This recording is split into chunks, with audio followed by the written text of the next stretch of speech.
Terima kasih pemirsa, Anda kembali menyaksikan Kominfo Newsroom. Pemirsa, maraknya kasus penipuan daring semakin meresahkan masyarakat. Menanggapi masalah tersebut, Kementerian Komunikasi dan Informatika berusaha mencegah aksi penipuan online melalui telepon dan layanan pesan singkat dengan membuka layanan pengaduan aduannomor.id.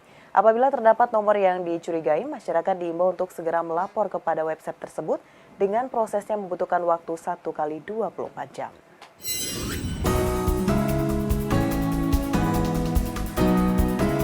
Menindaklanjuti banyaknya aduan dan keresahan masyarakat terkait kasus penipuan online, Kementerian Komunikasi dan Informatika berupaya meminimalkan kasus penipuan online melalui telepon dan layanan singkat atau SMS. Pencegahan dilakukan dengan pembuatan portal khusus yakni aduannomor.id. Menurut Dirjen Penyelenggara Pos dan Informatika Kementerian Kominfo Wayantoni Supriyanto, pencegahan di aduannomor.id memerlukan peran aktif masyarakat untuk mengadukan nomor seluler yang digunakan oleh pelaku penipuan. Menurutnya, Kominfo melakukan pemblokiran nomor seluler berdasarkan aduan dari masyarakat. Data yang dilaporkan masyarakat akan diverifikasi petugas untuk kemudian dilakukan pemblokiran oleh operator apabila terbukti atau terindikasi penipuan. Penanganan aduan pemblokiran nomor membutuhkan waktu sedikitnya 1 kali 24 jam setelah laporan terverifikasi. Dan dalam rentang Agustus hingga pertengahan November 2023, Kominfo telah menerima 958 kasus penyalahgunaan telepon dan SMS untuk penipuan online. Untuk menekan lebih jauh, Dirjen PPI Kominfo meminta semua elemen masyarakat berperan aktif melawan penipuan online. Selain menyediakan layanan penipuan online, Kominfo juga menyediakan layanan aduan konten penipuan pada website, platform digital, dan media sosial melalui aduankonten.id. Tidak hanya itu, Kominfo juga memiliki layanan lainnya yakni cekrekening.id, di mana masyarakat bisa melaporkan rekening bank yang terindikasi melakukan penipuan. Untuk pemblokiran berdasarkan aduan, permintaan dapat dilakukan dengan melampirkan screenshot SMS atau rekaman percakapan yang terindikasi penipuan. Dan selanjutnya, laporan tersebut akan diverifikasi oleh petugas untuk kemudian dilakukan pemblokiran oleh operator apabila terbukti setiap bulannya. Wakil Presiden Republik Indonesia Ma'ruf Amin berharap dengan diadakannya The Habibie Center, partisipasi masyarakat dalam pemilihan umum 2024 mengalami peningkatan dibandingkan 5 tahun sebelumnya. The Habibie Center merupakan wadah dari Presiden ketiga Republik Indonesia B.J. Habibie dalam melanjutkan perjuangannya di bidang demokrasi.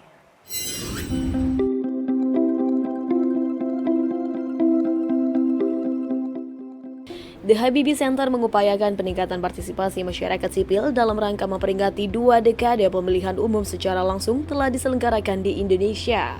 Upaya tersebut ditandai dengan peluncuran Habibie Democracy Forum di Jakarta Pusat pada Rabu kemarin. The Habibie Center merupakan wadah dari Presiden ketiga Republik Indonesia B.J. Habibie dalam melanjutkan perjuangan di bidang demokrasi.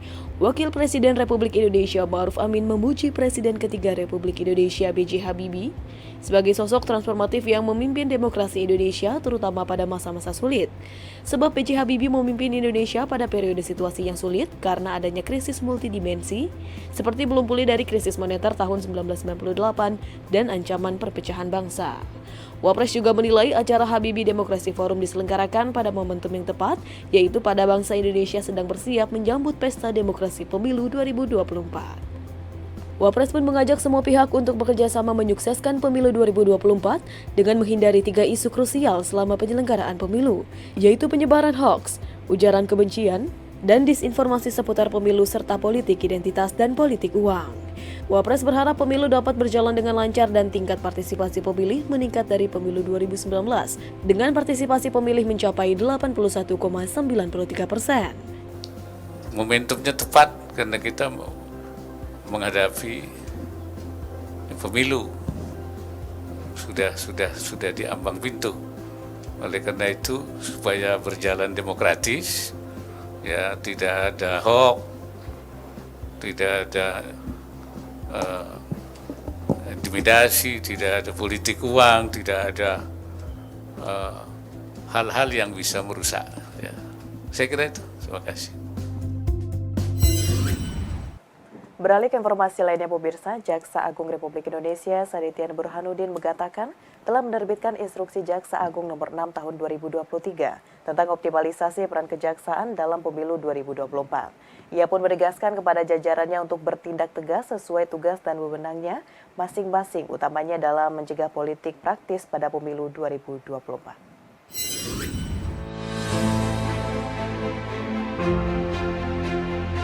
Kejaksaan Agung Republik Indonesia menerbitkan Instruksi Jaksa Agung Nomor 6 Tahun 2023 tentang optimalisasi peran Kejaksaan Republik Indonesia dalam mendukung dan mensukseskan penyelenggaraan pemilu serentak tahun 2024. Jaksa Agung Sanitiar Burhanuddin dalam rapat kerja bersama Komisi 3 DPR RI mengatakan, instruksi tersebut dikeluarkan sebagai langkah antisipasi dipergunakannya penegakan hukum sebagai alat politik praktis oleh pihak-pihak tertentu pada pemilu 2024. Ia juga menegaskan kepada jajarannya untuk melakukan langkah-langkah sesuai dengan tugas, fungsi, dan kewenangannya masing-masing dalam mendukung dan mensukseskan penyelenggaraan pemilu 2024. Hal ini dilakukan dengan memetakan potensi ancaman, gangguan, hambatan, dan tantangan yang berpotensi menimbulkan tindak pidana pemilu sesuai bentuk deteksi dini, pencegahan dini, serta menemukan langkah mitigasi dalam penyelesaiannya.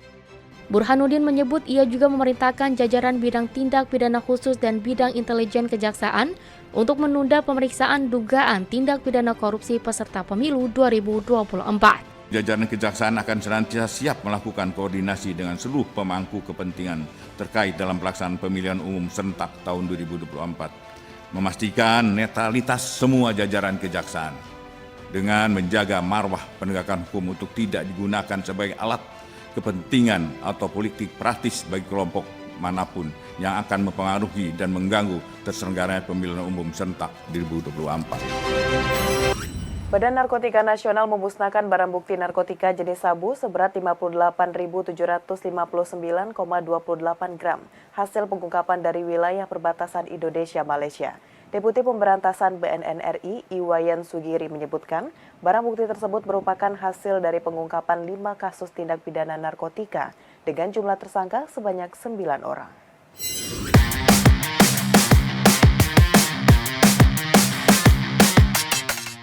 Badan Narkotika Nasional pada Rabu 15 November 2023 memusnahkan barang bukti narkotika jenis sabu seberat 58.759,28 gram hasil pengungkapan di wilayah perbatasan Indonesia-Malaysia. Pemusnahan dilakukan di BNN Kota Pontianak, Kalimantan Barat.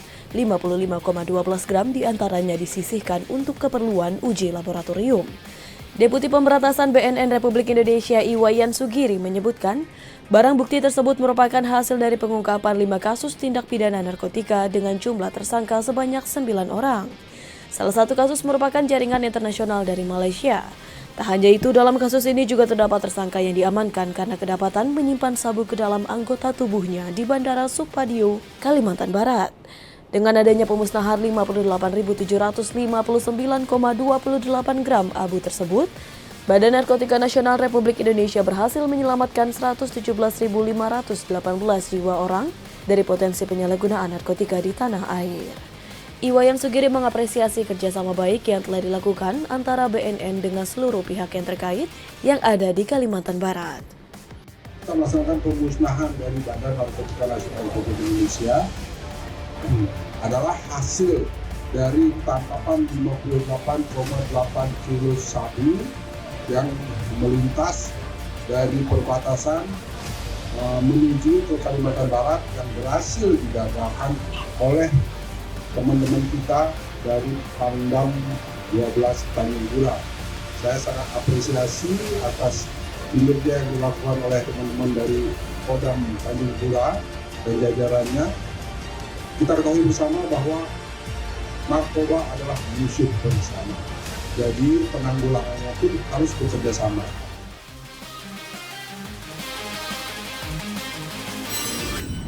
Pemirsa, usai jeda kami akan mengajak Anda menyaksikan dialog mengenai Indonesia Darurat Perdagangan Orang. Sesaat lagi tetaplah di Kominfo Newsroom.